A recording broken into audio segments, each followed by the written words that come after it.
Masugot ba kamo nga bawal ang mga kag-anak or kaanak nga maging supplier ngan kontraktor hiton gobyerno? Brigada Encuentro! Brigada Encuentro! Actually, ako, pabor-paboran na kini nga bawal at mga kontraktor ngan supplier nga mga maduga naman ito niya bawal. Adi mang partner. Ito ba nasa nang tutugot ito? Kaya sa conflict of interest. Kung ka pamilya niya mo, tigbutan niya mo nga na. Bisan ito maiyan nga bawal. Ano man? Adalagi hapon at baga nagpapabilin nga haloyo nga bawal inin. Paano mo nasabi? Adi na. Ano man? Magahaon. Hinano? Pamati ka na, anay. Kaya namamati ako. Magahaon. Hinano? Magahaon itong Senado. Hinpanukala nga balaod. Panukala pa, balaod pa. Balaod nun. Balaod nun. Nga inin naglalayong ipagbawal. Hanggang ika-4 na civil... ito maganda to. Civil degree. Ika-4 ha?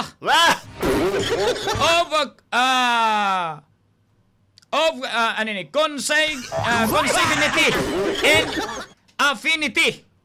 Han mga mambabatas na maging kontraktor o supplier ng gobyerno. Consanguinity? Consanguinity. Oo. Adi pa ha, ito raw ay bilang tugon sa sabi ni Pangulong Marcos Jr. na labanan ang korupsyon. Ano man yan sa mga proyekto ng gobyerno. Ano man yan Ipakianan ni Dinhe. Ipakianan din nga malaom-laom. Ano? Timpakianan. Kaya mapatanong ko ito. Angay ba inin baga matuman? Kaya ito man talaga ito. Hino mga politiko, ito nimo niya kontraktor niya mga kaanak. Kaya mga nira, aton local government ko, daton balaod na lang. Ginoo ko. Bawal iton magkuha ng kontraktor. Ito ninuman nila nga may pamilya ka, may kakadaton conflict of interest. Maaram ka na. Gabisan iton pinagbabawal or bawal ito natong konstitusyon. Adalagihap ito na pagkayana. Waray ganda. Mas maupay. Daw. Adiman. Kung masinig ka nga ito, tagi ako ebidensya. Adit akon magiging punto. Hayman. Lugar. Kay Adiman Committee, Ribbon Committee. Ano? Senator. Ribbon Committee. Senator Marcolita. Ano man? Dapat sudlon gihapon mga investigasyon mga sugad ini. Kaya man itong Blue Ribbon Committee yan na itong Senado.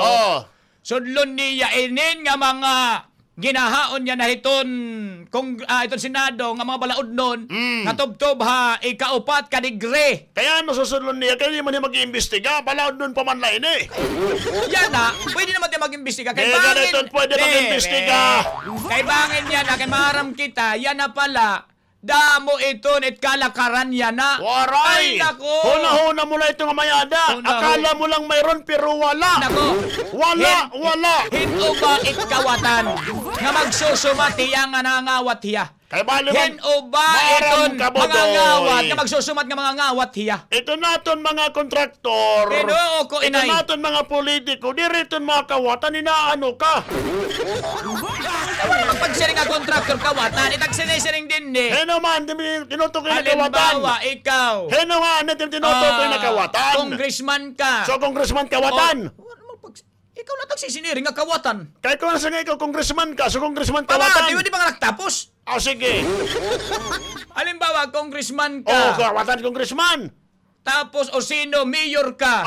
O sino, gobernador ka. It mga kontraktor itong dida, diringanin mo patod. Or first cousin, second cousin, ada pa nga ni bugto.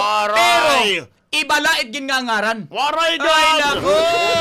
Sige daw. Wag na tayong maging paano mo nasabi? Kay alangan na amo nga tagsinisiring. Alangan naman ka mga kawatan. Magsumat ka mga puro pangawat ka mo. Kay di isa nito na-iral din nga bawal, dere pwede. Pero kay mga singamang kamo, singabot, dalagi hapon Una-una na ninyo ito nga suga dito, pero waray talaga natatabo nga suga dito. Waray. Ito niya yung mga panahap nga Ito Kay mga gobernador, mga mayor, congressman, nakapaturan lang nila mga kontraktor, buwa ito. Otrohon ko, himo ba, it magsusumat, nga maaram na nga bawal, waray.